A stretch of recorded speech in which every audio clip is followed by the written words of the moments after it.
The ജേർണലിസ്റ്റിലേക്ക് തെരഞ്ഞെടുപ്പ് അവലോകനത്തിന് ഇന്ന് നമ്മോടൊപ്പമുള്ളത് Thomas R V Jose ആണ്. കേരള സ്പീക്സ് ഓൺലൈൻ പോർട്ടലിൻ്റെ ചീഫ് എഡിറ്ററാണ് അദ്ദേഹം. തോമസ് ജി, സ്വാഗതം. നമസ്കാരം. ഇന്നിപ്പോൾ തദ്ദേശ ഭരണ തെരഞ്ഞെടുപ്പ് ഫലം വന്നിരിക്കുകയാണ്. ഇടതുപക്ഷത്തിന് വലിയ തിരിച്ചടി ഉണ്ടായിരിക്കുകയാണ്. പ്രാഥമികമായി എന്താണ് കാരണം, എന്താണ് വിലയിരുത്തൽ?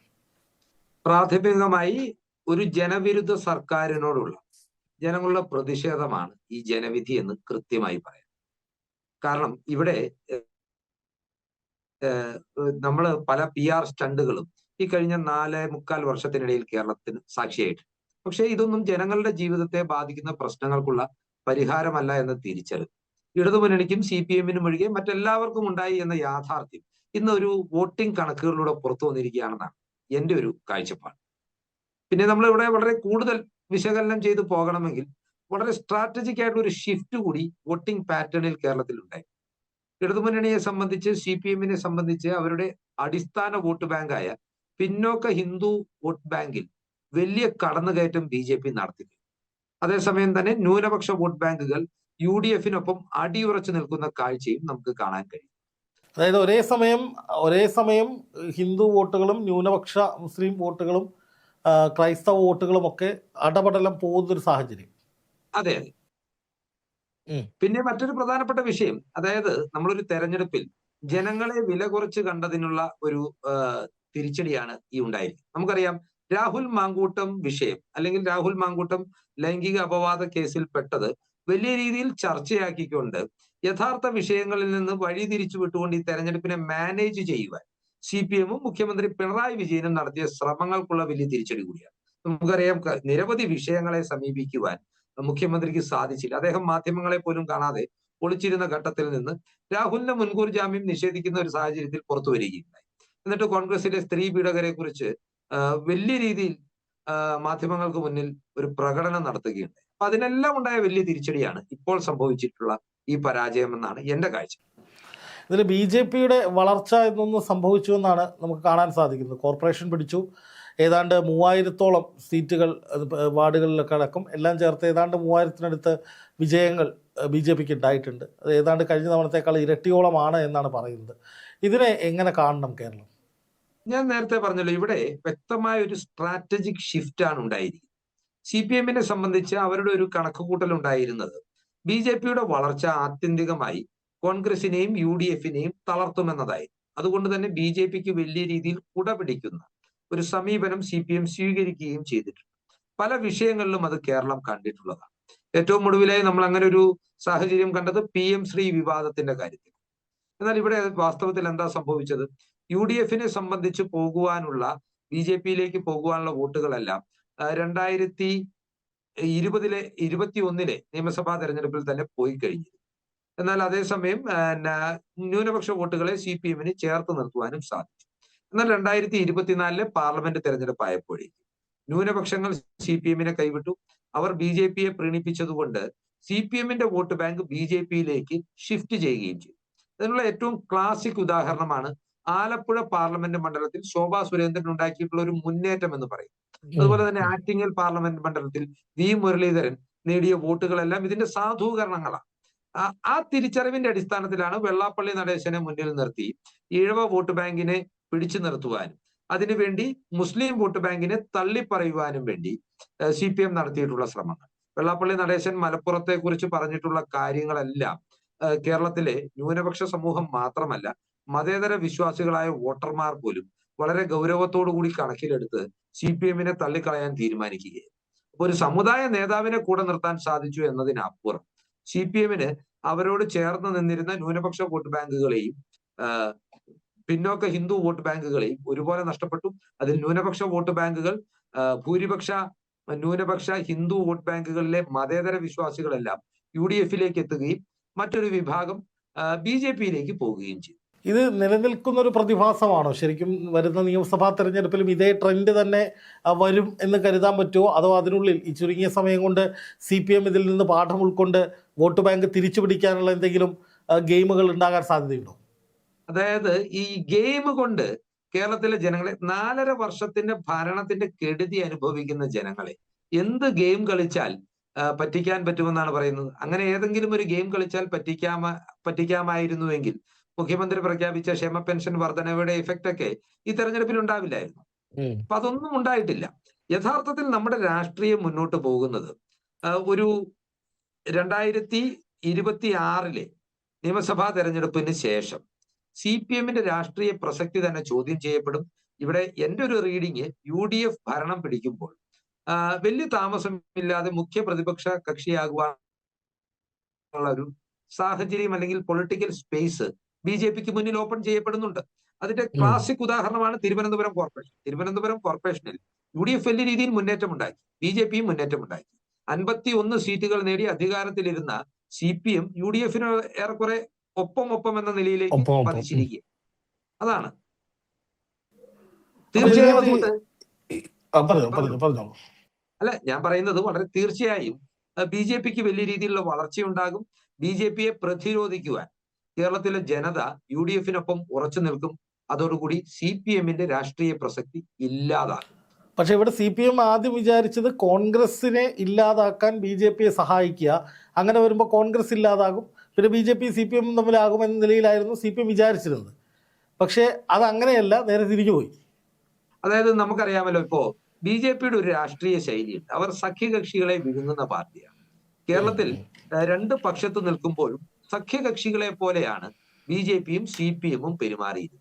അതുകൊണ്ട് നമുക്കറിയാം, ജാർഖണ്ഡ് മുഖ്യമന്ത്രി അല്ലെങ്കിൽ ഡൽഹി മുഖ്യമന്ത്രിയായിരുന്ന അരവിന്ദ് കെജ്രിവാൾ, ജാർഖണ്ഡ് മുഖ്യമന്ത്രിയായിരുന്ന ഹേമന്ത് സോറൻ, ഇവരെ എല്ലാം ജയിലിൽ അടച്ചപ്പോഴും കൃത്യമായ അഴിമതി ആരോപണങ്ങൾ തെളിവ് സഹിതം പുറത്തു വന്നിട്ടും കേരള മുഖ്യമന്ത്രി പിണറായി വിജയനെയോ അദ്ദേഹത്തിന്റെ കുടുംബാംഗങ്ങളെയോ ഒരു ഘട്ടത്തിലും BJP പരിക്കേൽപ്പിച്ചിരുന്നു. അങ്ങനെ ഒരു സഖ്യകക്ഷിയെ പോലെ കൂടെ നിന്ന് BJP CPM-നെ വിഴുങ്ങുന്ന രാഷ്ട്രീയ പ്രതിഭാസമാണ് കേരളത്തിലുണ്ടായിരിക്കുന്നത്.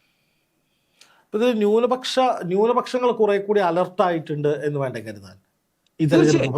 തീർച്ചയായും ന്യൂനപക്ഷങ്ങൾ അലർട്ടായി എന്നല്ല, അവർ CPM-ന്റെ രാഷ്ട്രീയ കാപട്യം തിരിച്ചറിയുന്നു എന്നതാണ് വസ്തുത. ഞാൻ വളരെ ലളിതമായ ഒരു ഉദാഹരണം പറയാം.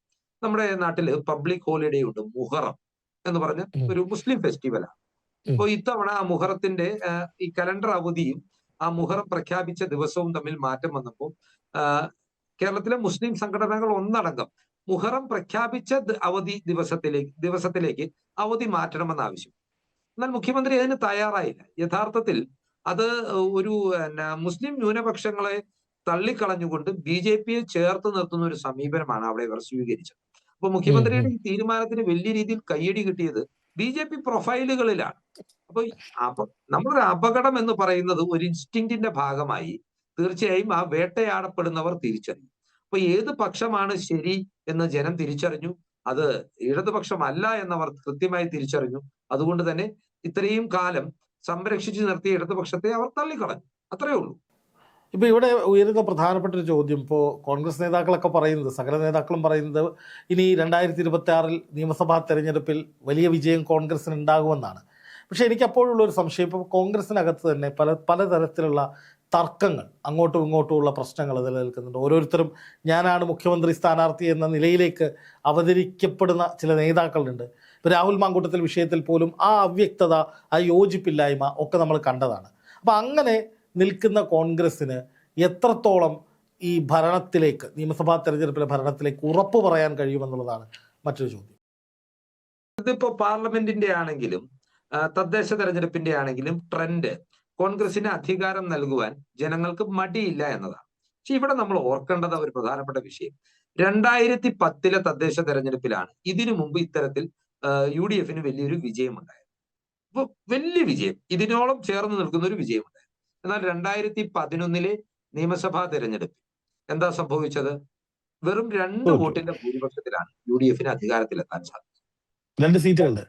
2 സീറ്റുകളിലെ. അതായത് കോൺഗ്രസ് നേതൃത്വം ഇതൊരു പാഠമായി എടുക്കണം.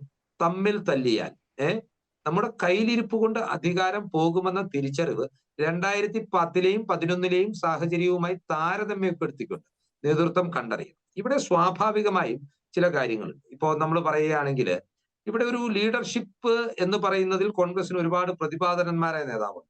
അതിപ്പോ KC Venugopal, Sasi Tharoor, K Sudhakaran, Ramesh Chennithala, VD Satheesan. ഞാൻ പാർട്ടിയുടെ ഹൈറാർക്കി ഓർഡറിൽ അങ്ങ് പറഞ്ഞു എന്നുള്ളതേ ഉള്ളൂ. അല്ലാതെ ആർക്കെങ്കിലും പ്രിഫറൻസ് കൊടുക്കുന്നുണ്ടല്ല. AICC മനസ്സിലായി. ജനറൽ സെക്രട്ടറി, വർക്കിംഗ് കമ്മിറ്റി അംഗങ്ങൾ, APCC പ്രസിഡന്റ്, പ്രതിപക്ഷ നേതാവ്, ആ ഒരു ഓർഡറിൽ എടുത്താൽ ഒരുപാട് നേതാക്കളുണ്ട്. നേതൃബാഹുല്യം കോൺഗ്രസിന് ഒരു തലവേദനയേ അല്ല. പക്ഷേ നേതൃതലത്തിലെ ഐക്യം എന്ന് പറയുന്നത്, ഇപ്പൊ രാഹുൽ മാങ്കൂട്ടം വിഷയം ഒരു എക്സാമ്പിൾ ആയിട്ട് എടുക്കുകയാണ്. രാഹുൽ മാങ്കൂട്ടത്തെ പുറത്താക്കിയിട്ടുണ്ടെങ്കിൽ അത് കൂട്ടായി എടുത്ത തീരുമാനമാണെങ്കിൽ, പാർട്ടിയുടെ തീരുമാനമായി അത്തരം ഒരു കാര്യം പുറത്തു വന്നിട്ടുണ്ടെങ്കിൽ എല്ലാവരും അതേ നിലപാടിൽ അവസാനം വരെ ഉറച്ചു നിൽക്കും. അപ്പൊ നേതൃത്വത്തിൽ തമ്മിൽ ഒരു കോൺസ്റ്റന്റ് കമ്മ്യൂണിക്കേഷൻ ഉണ്ടായാൽ മതി. നേതൃത്വത്തിലുള്ള പല ആളുകൾ തമ്മിൽ കോൺസ്റ്റന്റ് കമ്മ്യൂണിക്കേഷൻ, അതായത് വിരുദ്ധ അഭിപ്രായങ്ങൾ, ഒരേ വിഷയത്തിൽ പല അഭിപ്രായങ്ങൾ വരാതെ നോക്കുക എന്നുള്ളതാണ്. അതാണ് അഭിപ്രായ ഐക്യത്തിന്റെ അന്തരീക്ഷമാണ് ഉണ്ടാകുന്നത്. കോൺഗ്രസിനെ സംബന്ധിച്ച് അവരുടെ മുഖ്യമന്ത്രിയെ എല്ലാ ഘട്ടത്തിലും ഹൈക്കമാൻഡ് തന്നെയാണ് തീരുമാനിക്കുക. പക്ഷെ ജനത്തിന് മുമ്പിൽ കാണുന്നത് തമ്മിൽ തല്ലുന്ന നേതാക്കളെ ആവും. അഭിപ്രായ ഐക്യമില്ലാത്തത് കൊണ്ടാണല്ലോ ജനത്തിന് മുമ്പിലേക്ക് തമ്മിൽ തല്ലുന്നു എന്നൊരു പ്രതീതി എത്തുന്നത്. അത് മാറ്റി വെച്ചാൽ മാത്രം മതി. ഇപ്പൊ കഴിഞ്ഞ ദിവസം നിങ്ങളുടെ മാധ്യമമാണ് കേരള സ്പീക്സ് ചാനലാണ് ഒരു സർവേ പുറത്തുവിട്ടിരുന്നത്. ഏതാണ്ട് ആ സർവേ തന്നെയാണ് ഇപ്പോൾ വന്നിരിക്കുന്ന ഫലം എന്നുള്ളതാണ് ഞാൻ മനസ്സിലാക്കുന്നത്. തിരുവനന്തപുരം BJP പിടിക്കുമെന്നതടക്കം എത്ര സീറ്റുകൾ, എത്ര കോർപ്പറേഷനുകൾ, എത്ര നഗരസഭകൾ എന്ന കാര്യത്തിൽ നിങ്ങൾ മുന്നോട്ട് വെച്ച ആ കണക്കുകളൊക്കെ വളരെ കൃത്യമായിരുന്നു. ഞാനത് ഈ ഫലപ്രഖ്യാപനത്തിന് ശേഷം അത് ഒന്നുകൂടി നോക്കിയപ്പോൾ ശരിക്കും പറഞ്ഞാൽ അത്ഭുതപ്പെട്ടു പോയി. എങ്ങനെയാണ് അങ്ങനെ ഒരു സർവേ നടത്താൻ നിങ്ങൾക്ക് സാധിച്ചത്? സർവേ ഞാൻ പറഞ്ഞല്ലോ, ഇത് വോട്ടർമാരെ, അതായത് നമ്മളൊരു മെഗാ എന്താ പറയാ ഒരു പോള് നടത്തുന്നതല്ല. നമ്മൾ നേരെ മറിച്ച് ഓരോ പ്രദേശങ്ങളിലുമുള്ള നിഷ്പക്ഷരായ ആളുകളുടെ അഭിപ്രായമാണ് നമ്മൾ തേടുന്നത്. വളരെ ചെറിയൊരു സാമ്പിളാണ്. പിന്നെ നമുക്കറിയാമല്ലോ, ഞാൻ നേരത്തെ പറഞ്ഞതുപോലെ വോട്ടിങ്ങിലുള്ള ചില സ്ട്രാറ്റജിക് ഷിഫ്റ്റുകൾ. അപ്പൊ ഞങ്ങൾ ബേസിക്കലി പരിശോധിച്ചത് ഒറ്റ കാര്യമാണ്: ലോക്സഭാ തെരഞ്ഞെടുപ്പിലെ വോട്ടിംഗ് പാറ്റേൺ തദ്ദേശ തെരഞ്ഞെടുപ്പിൽ ആവർത്തിക്കുമോ എന്ന്. അപ്പൊ ഞങ്ങൾക്ക് മനസ്സിലാക്കാൻ സാധിച്ചത് ലോക്സഭാ തെരഞ്ഞെടുപ്പിലെ വോട്ടിംഗ് പാറ്റേൺ തദ്ദേശ തെരഞ്ഞെടുപ്പിൽ ആവർത്തിക്കും എന്ന് തന്നെയാണ്. അപ്പോൾ ചിലപ്പോൾ ആളുകൾ ചോദിക്കും, ലോക്സഭാ തെരഞ്ഞെടുപ്പിന്റെയും തദ്ദേശ തെരഞ്ഞെടുപ്പിന്റെയും പശ്ചാത്തലം വേറെയല്ലേ? കാരണം ലോക്സഭാ തെരഞ്ഞെടുപ്പിൽ 2019 UDF വലിയ വിജയമുണ്ടായിട്ടും 2021 നിയമസഭാ തെരഞ്ഞെടുപ്പിലും 2020 തദ്ദേശ തെരഞ്ഞെടുപ്പിലും UDF വലിയ പരാജയം ഉണ്ടായല്ലോ. അപ്പോൾ 2024 ലോക്സഭാ തെരഞ്ഞെടുപ്പിനെ വെച്ച് നമുക്കിതിനെ വിലയിരുത്താൻ കഴിയുമോ എന്നൊരു ചോദ്യം സ്വാഭാവികമായി ഉണ്ടാകും. നമ്മൾ 2019 ലോക്സഭാ തെരഞ്ഞെടുപ്പിന്റെ വോട്ടിംഗ് പാറ്റേണും 2024 ലോക്സഭാ തെരഞ്ഞെടുപ്പിന്റെ വോട്ടിംഗ് പാറ്റേണും തമ്മിലുള്ള വ്യത്യാസമാണ് ഇക്കാര്യത്തിൽ ആദ്യം മനസ്സിലാക്കേണ്ടത്. 2019 രാഹുൽ ഗാന്ധി കേരളത്തിൽ വന്ന് മത്സരിക്കുന്ന ഒരു സാഹചര്യത്തിൽ BJPയുടെ ഒരു അവസാനം ഉണ്ടായേക്കുമെന്ന പ്രതീക്ഷയിലാണ് UDF വലിയ വിജയമുണ്ടായത്. പക്ഷെ UDF മാർജിൻസ്, അന്നത്തെ ഭൂരിപക്ഷം എന്ന് പറയുന്നത് ഒരു 25,000-നും 50,000-നും ഇടയ്ക്കായിരുന്നു മിക്ക മണ്ഡലങ്ങൾ. 19 സീറ്റുകൾ നേടിയപ്പോൾ. എന്നാൽ 2024 18 സീറ്റുകളിലേക്ക് ചുരുങ്ങുമ്പോൾ ഭൂരിഭാഗം മണ്ഡലങ്ങളിലെയും മാർജിൻ 50,000-നും 75,000-നും ഇടയിലേക്ക് ഷിഫ്റ്റ് ചെയ്തു. അപ്പൊ ഞങ്ങൾ അതിന്റെ കാരണം കണ്ടുപിടിച്ച് പഠനം നടത്തിയപ്പോഴാണ് ഞങ്ങൾക്ക് മനസ്സിലാക്കാൻ സാധിച്ചത്, ന്യൂനപക്ഷ വോട്ട് ബാങ്കുകൾ UDF നിലനിന്നു എന്നതിനപ്പുറം ഇടതുപക്ഷത്തിന്റെ അടിസ്ഥാന വോട്ട് ബാങ്കായ ഈഴവ വോട്ട് ബാങ്ക് BJPയെ വലിയ രീതിയിൽ പിന്തുണയ്ക്കുന്നു എന്ന വസ്തുത. അത് ആദ്യം തിരിച്ചറിഞ്ഞത് തെരഞ്ഞെടുപ്പിന് ശേഷം CPM തന്നെയാണ്. അതുകൊണ്ട് തന്നെയാണ് മുസ്ലിങ്ങളിൽ നിന്ന് അകന്നു നിൽക്കുവാനും വെള്ളാപ്പള്ളിയെ പ്രീണിപ്പിക്കുവാനും അവർ ശ്രമങ്ങൾ നടത്തിയത്. അപ്പോ BJPയിലേക്ക് ഇടതുപക്ഷത്തിന്റെ വോട്ടുകൾ കൂട്ടത്തോടെ ഒഴുകിയതിന്റെ അടിസ്ഥാനത്തിലാണ് ഭൂരിപക്ഷത്തിൽ വലിയ വർധനവുണ്ടായത്. അതേ പാറ്റേൺ തന്നെയാണ് ഇവിടെ ആവർത്തിച്ചിരിക്കുന്നത്. ഞാൻ കൃത്യതയോടുകൂടി പറയുന്നു, BDJS-നേക്കാൾ കൂടുതൽ ഇഴവ സമൂഹത്തിലേക്ക് കടന്നു കയറാൻ ഇന്ന് BJPക്ക് സാധിച്ചു. BDJS-ന്റെ അവസാനം, അല്ലെങ്കിൽ വെള്ളാപ്പള്ളി ഉയർത്തുന്ന ആ ഒരു രാഷ്ട്രീയം, വെള്ളാപ്പള്ളി ഉയർത്തുന്ന വിലപേശൽ തന്ത്രമൊന്നും ഇനി വിലപ്പോകാൻ സാധ്യതയില്ല എന്നുകൂടി മലയാളികൾ മനസ്സിലാക്കട്ടെ. അല്ല, മലയാളികൾ അത് മനസ്സിലാക്കിയല്ലോ. രാഷ്ട്രീയ പാർട്ടികളാണ് ഇനി അത് മനസ്സിലാക്കേണ്ടത്. കാരണം ഇപ്പം ഉദാഹരണം പറഞ്ഞാൽ, കോട്ടയം പാർലമെന്റ് സീറ്റിൽ BDJS-ന്റെ തുഷാർ വെള്ളാപ്പള്ളി മത്സരിച്ചപ്പോൾ ഇഴവ സമൂഹത്തിന്റെ നിന്ന് ലഭിച്ച വോട്ടിനേക്കാൾ മറ്റു മണ്ഡലങ്ങളിൽ, ഇപ്പൊ ശോഭാ സുരേന്ദ്രൻ മത്സരിച്ച മണ്ഡലത്തിലാണെങ്കിലും, തൃശ്ശൂരിൽ സുരേഷ് ഗോപിക്കാണെങ്കിലും, തിരുവനന്തപുരത്ത് രാജീവ് ചന്ദ്രശേഖരനാണെങ്കിലും, ആറ്റിങ്ങലിൽ V മുരളീധരനാണെങ്കിലും BJP സ്ഥാനാർത്ഥികൾക്ക് സമാഹരിക്കാൻ സാധിച്ചു. അപ്പോ BDJS-നെ BJP വിഴുങ്ങി. ഇനി അവർ വിഴുങ്ങാൻ പോകുന്നത് CPM-നെ. ഇപ്പൊ ഇതിൽ മറ്റൊരു പ്രധാനപ്പെട്ട കാര്യം, ഇപ്പൊ ഈ തെരഞ്ഞെടുപ്പിനോടനുബന്ധിച്ച് CPM എല്ലാ കാലത്തും എന്തെങ്കിലും ഒരു പെണ്ണ് കേസ് അല്ലെങ്കിൽ അങ്ങനെയുള്ള ഈ ഉപരിപ്ലവമായ പല വിഷയങ്ങളിലേക്കും ചർച്ചകൾ കൊണ്ടുവരാൻ ശ്രമിക്കുന്നുണ്ട്. ഇപ്പോൾ മാങ്കൂട്ടത്തിൽ വിഷയത്തിൽ സ്പെസിഫിക് ആയിട്ട് എടുത്ത് ചോദിക്കുകയാണെങ്കിൽ കഴിഞ്ഞ ഈ തെരഞ്ഞെടുപ്പിന് തൊട്ട് മുമ്പ് വരെയുള്ള സമയം, ഏതാണ്ട് 2 ആഴ്ച മുമ്പ് വരെയുള്ള ആ കാലയളവിൽ എല്ലാ ചാനലുകളും, പ്രത്യേകിച്ച് 2 ചാനലുകളുടെ നേതൃത്വത്തിൽ ഈ രാഹുൽ മാങ്കൂട്ടത്തിൽ വിഷയം മാത്രം ജനങ്ങൾ കണ്ടാൽ മതി, സംസാരിച്ചാൽ മതി എന്ന നിലയിലേക്ക് 24 മണിക്കൂർ എന്നോണം ആ വിഷയങ്ങൾ തന്നെയാണ് തിരിച്ചു മറച്ചും കേൾപ്പിച്ചുകൊണ്ടിരുന്നത്. CPM ആ വിഷയത്തിൽ മാത്രമാണ് ക്യാമ്പയിനുകൾ കേന്ദ്രീകരിച്ചത്. എന്നിട്ടും അതിൻ്റെ 1% പോലും ജനങ്ങളിലേക്ക് എത്തിയില്ല എന്ന് പറയുമ്പോൾ ഈ CPMൻ്റെ തെരഞ്ഞെടുപ്പ് തന്ത്രങ്ങളും സ്ട്രാറ്റജിയും ഒക്കെ കാലഹരണപ്പെട്ടു തുടങ്ങി, അല്ലെങ്കിൽ ജനങ്ങൾ മനസ്സിലാക്കി തുടങ്ങി എന്ന് കൂടി മനസ്സിലാക്കണ്ടേ? ഞാനത് വേറെ രീതിയിൽ പറയുകയാണെങ്കിൽ CPM തന്നെ കാലഹരണപ്പെട്ട പ്രത്യയശാസ്ത്രവുമായി മുന്നോട്ട് പോകുന്ന ഒരു രാഷ്ട്രീയ പ്രസ്ഥാനം. ഇവിടെ മലയാളികളുടെ മനോഭാവത്തിലുണ്ടായിട്ടുള്ള മാറ്റത്തെ കുറിച്ച് നമ്മൾ മനസ്സിലാക്കണം. നമുക്കറിയാം, PK കുഞ്ഞാലിക്കുട്ടി, രാജ്മോഹൻ ഉണ്ണിത്താൻ, KB ഗണേഷ് കുമാർ പോലുള്ള നേതാക്കൾ സമാനമായ ആരോപണങ്ങളിൽ പെട്ട് മാറ്റി നിർത്തപ്പെടുന്ന സാഹചര്യം ഉണ്ടായി. എന്തിന് AK ശശീന്ദ്രൻ വരെ. പക്ഷെ ഇന്ന് രാഹുൽ മാങ്കൂട്ടത്തിന്റെ വിഷയം എന്തുകൊണ്ട് ജനത്തെ വലിയ രീതിയിൽ ബാധിക്കുന്ന ഒരു വിഷയമല്ലാതാകുന്നത് എന്ന് നമ്മൾ മനസ്സിലാക്കണം. അതായത് ഈ നേരത്തെ പറഞ്ഞ ആരോപണങ്ങൾ ഉയർന്ന കാലഘട്ടത്തിൽ നമ്മൾ ലിവിങ് ടുഗദറിനെ കുറിച്ച് കേട്ടിട്ടില്ല, നമ്മൾ ഫ്രണ്ട്സ് വിത്ത് ബെനിഫിറ്റ്സിനെ കുറിച്ച് കേട്ടിട്ടില്ല. അപ്പോ മലയാളിയുടെ ലൈംഗിക കാഴ്ചപ്പാടുകളിൽ, ലൈഫ് സ്റ്റൈൽ രീതികളിൽ വലിയ മാറ്റം ഉണ്ടായിട്ടുണ്ട്. അതുകൊണ്ട് ഒരാളുടെ വ്യക്തി സ്വാതന്ത്ര്യമാണ് അത്തരം വിഷയങ്ങളെന്ന് മലയാളികൾ വിലയിരുത്തി കഴിഞ്ഞിരിക്കും. പിന്നെ ധാർമ്മികമായി കോൺഗ്രസിന് വേണമെങ്കിൽ പുറത്താക്കാനുള്ള സ്വാതന്ത്ര്യമുണ്ട്. അതൊരു പാർട്ടിയുടെ നേതൃത്വത്തിന്റെ മോറൽ സ്റ്റാൻഡേർഡ്സ് ആണ്. അതിനപ്പുറത്തേക്ക് ഇതൊരു രാഷ്ട്രീയ വിഷയമല്ല എന്ന കാഴ്ചപ്പാടിലേക്ക് മലയാളി എത്തി. അത് തിരിച്ചറിയുവാൻ CPMന് സാധിച്ചില്ല. അതുകൊണ്ട് സോളാർ നായികയെ ഉപയോഗിച്ച് ഉമ്മൻചാണ്ടിയെ വേട്ടയാടിയ അതേ ശൈലി 2025 ഒരിക്കൽ പരീക്ഷിച്ച് വിജയിച്ച തന്ത്രം. അതെ, ഒരിക്കൽ പരീക്ഷിച്ച് വിജയിച്ച തന്ത്രം ഫീൽഡ് മാറി, കളിക്കളം മാറി എന്ന് മനസ്സിലാക്കാതെ വീണ്ടും ആവർത്തിച്ചപ്പോൾ ദയനീയമായി പരാജയപ്പെടുകയാണ്. ഇത് UDF മനസ്സിലാക്കണം. കാരണം ഈ സ്വർണ്ണക്കടത്ത് കേസൊക്കെ ഉണ്ടായിട്ടും കഴിഞ്ഞ തവണ വീണ്ടും LDF വിജയിച്ചില്ലേ എന്നവർ പറയുമ്പോൾ നമ്മുടെ കാഴ്ചപ്പാടുകളിൽ വലിയ മാറ്റമുണ്ടായിട്ടുണ്ട്, സമൂഹത്തിന്റെ കാഴ്ചപ്പാട്. ഇനി ബി ജെ പിയുടെ സാധ്യതകൾ എങ്ങനെയൊക്കെയാണ്? അപ്പോൾ തിരുവനന്തപുരത്ത് 45 ദിവസത്തിനകം പ്രധാനമന്ത്രി വരുന്നു. രാജ്യത്തെ ഏറ്റവും പ്രധാനപ്പെട്ട 5ഓ 10ഓ നഗരങ്ങളുടെ ലിസ്റ്റിലേക്ക് തിരുവനന്തപുരം വരുമെന്ന് BJP ഉറപ്പ് കൊടുക്കുന്നു.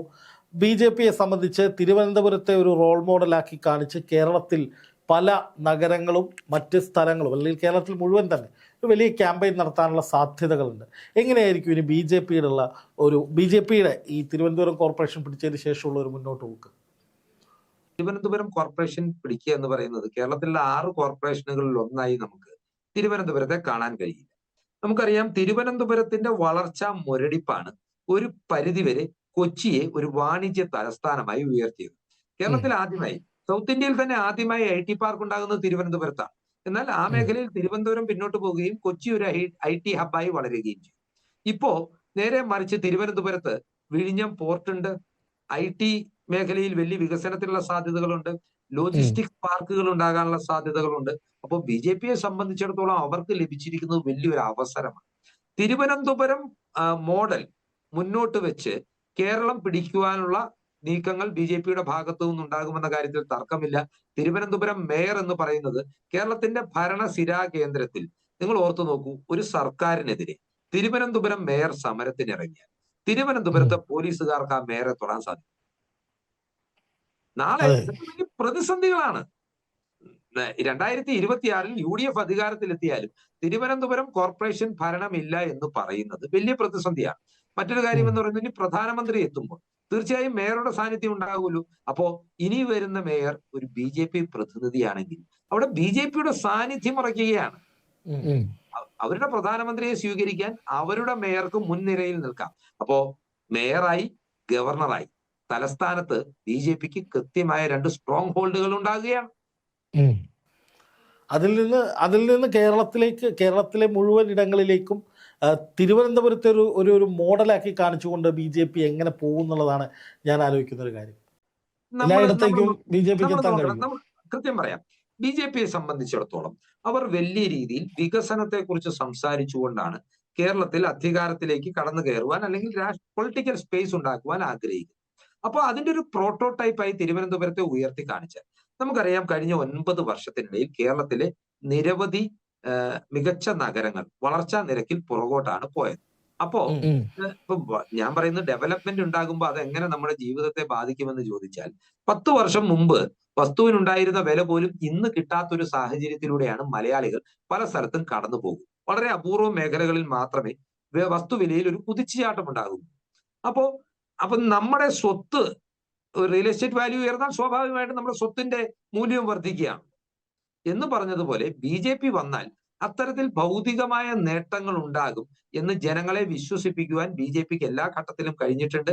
രാജ്യത്തിന്റെ വിവിധ ഭാഗങ്ങളിൽ ഈ തന്ത്രം അവർ പ്രയോഗിച്ച് വിജയിച്ചിട്ടുണ്ട്. തിരുവനന്തപുരത്തും രാജീവ് ചന്ദ്രശേഖരനെ പോലെ ഒരു വാണിജ്യ എക്സ്പീരിയൻസ് ഉള്ള, ഒരു ബിസിനസ് എക്സ്പീരിയൻസ് ഉള്ള സംസ്ഥാന അധ്യക്ഷന് അത് വളരെ സുഗമമായി നടപ്പാക്കാൻ കഴിയുമെന്നാണ് എന്റെ ഒരു തോന്നൽ. എന്തായാലും വളരെ നന്ദി ശ്രീ തോമസ് ആർ വി ജോസ് പ്രതികരിച്ചത്. വീണ്ടും കാണാം. Thank U.